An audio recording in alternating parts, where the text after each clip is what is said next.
Survey ഉണ്ടോ? NDTV നടത്തിയ survey. ഒരു ബീഹാറിലെ നാടകത്തിന് ശേഷം കേരളത്തിലടുത്ത നാടകവുമായി NDTVയുടെ വോട്ട് വൈബ്സ് സർവേ വന്നിട്ടുണ്ട്. അതിൻ്റെ മൂട് താങ്ങിക്കൊണ്ട് ഇപ്പോൾ കുറേ മലയാളം ചാനലുകൾ ഏഷ്യാനെറ്റ് അടക്കമൊക്കെ കാണിക്കുന്നുണ്ട്. സർവേ തെറ്റാണ്. സർവേ എന്താണ് സർവേ? നോക്കൂ, ഇതിൽ കോൺഗ്രസിന് 2 ഓപ്ഷൻ, LDFന് 2 ഓപ്ഷൻ, BJPക്ക് ഒറ്റൊരാൾ. അതായത് ആരായിരിക്കും അടുത്ത മുഖ്യമന്ത്രി.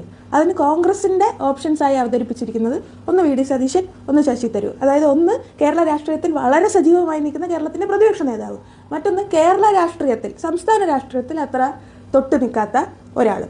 എന്നാൽ LDFൻ്റെ 2 ഓപ്ഷൻസ് കൊടുത്തേക്കുന്നത് ആരൊക്കെയാണ്? ഇത് LDF മുന്നോട്ട് വെച്ച മുഖ്യമന്ത്രി സ്ഥാനാർത്ഥികളൊന്നുമല്ല. LDFൻ്റെ ഓപ്ഷനായി NDTV തന്നെ കണക്കാക്കിയിരിക്കുന്ന 2 പേര്, ഒന്ന് കേരളത്തിൻ്റെ മുഖ്യമന്ത്രി, മറ്റൊന്ന് അത്രയും തന്നെ ജനപ്രിയമായിട്ടുള്ള കേരളത്തിലെ മുൻ മന്ത്രിയായിരുന്ന ഒരു സജീവമായി കേരളത്തിൽ നിൽക്കുന്ന നേതാവ്. അപ്പോൾ സ്വാഭാവികമായി ഈ 2 പേരെ മുന്നോട്ട് വെച്ചാൽ ആ വോട്ട്, സർവേ പ്രകാരമുള്ള വോട്ട് സ്പ്ലിറ്റായി പോകണം. അതാണല്ലോ ആവശ്യം. മൂന്നാമത്തത് ഒറ്റയാളേ ഉള്ളൂ, അവിടെ പകരം വെക്കാൻ പോലും ആളില്ല. അത് രാജീവ് ചന്ദ്രശേഖർ മാത്രമാണ്, BJPയുടെ. ഇതിൽ നമ്മൾ കാണേണ്ടുന്ന കാര്യം എന്ന് പറഞ്ഞാൽ, ഒന്ന് ഇതേ സർവേ ടീമാണ് ബീഹാറിൽ സർവേ നടത്തിയത്.